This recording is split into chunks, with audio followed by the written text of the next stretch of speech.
Welcome back. I'm Ezra Levant. A proposed law school in British Columbia has drawn anti-Christian bigots out of the woodwork, even from the legal profession itself, which should know better than to discriminate based on religion. 137 lawyers from the New Brunswick Law Society passed a motion on the weekend discrediting graduates of Trinity Western University. But more than 100 times that number of Canadians have voiced their opposition to this discrimination by signing a petition standing in favor with the school. Well, Manitoba Senator Don Plett is one of them. He wrote a letter to the New Brunswick Law Society saying in part, and I quote, "Whether or not it is popular or politically correct to be Christian in 2014, Trinity Western University is still protected by something called the rule of law," unquote. I am so proud that a parliamentarian has joined this fight, and Senator Don Plett comes to us now from Ottawa. Senator, thank you and welcome to this fight. I'm so pleased that a man in your station has joined the battle. Have you had any response from the Law Society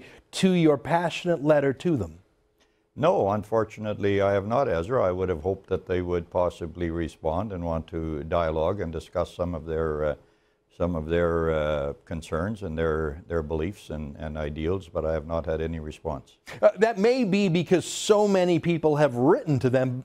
I know that a lot of petition signers at our website, therealbigots.com, have sent emails, but you'd think even a form letter would be coming. But let me say in their own defense, Senator, they did make the right decision earlier this summer by saying yes to Trinity Western.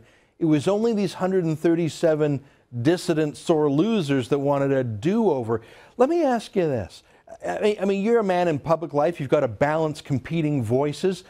What would you do if you were running the Law Society, if you were let's say, the executive director of the Law Society of New Brunswick? On the one hand, you've got the Supreme Court ruling that says you may not discriminate against Trinity Western. This was a case they fought a dozen years ago.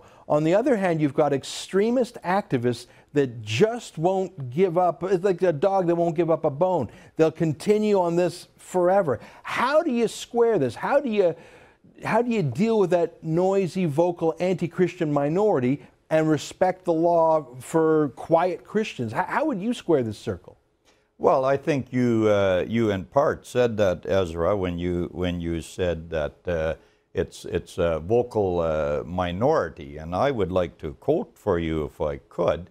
And this, of course, isn't saying how I would deal with it, but a man by the name of Tony Wilson, an atheist bencher of the BC Law Society who voted for Trinity Western, and this is going back to the case with the teachers, when he said, and I quote, "We cannot cherry pick the laws we would like from the ones we don't." And so I, of course, believe in everybody's freedom of opinion and everybody's freedom of religion.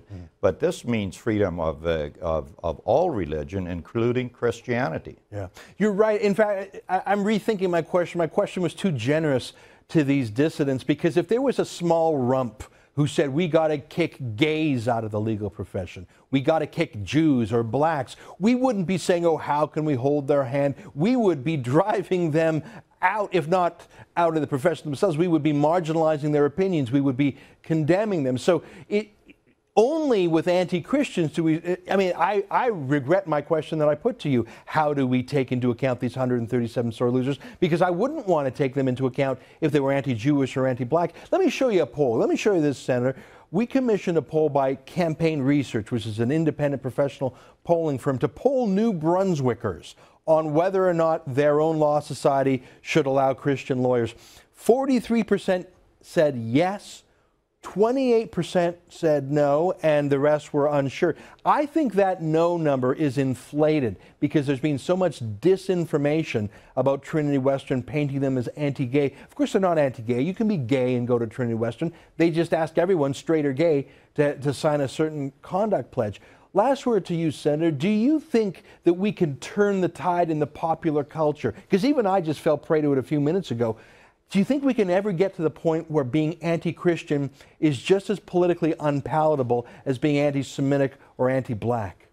Well, I certainly believe and have every confidence in the world that we can do that. I know the people of New Brunswick. I know the people across the country. This is not what people, whether they are Christian or people of other faiths, They do not want this. This is a small group of dissidents. This is, as you said, a very small minority that wants to do this, and I have every confidence in the people of Canada that they will see to it that this does not happen. Senator Plett, it's so great to have you on the show, and I hope more parliamentarians speak out for freedom of religion in Canada. Thanks for joining us today. Thanks, Ezra. You're welcome.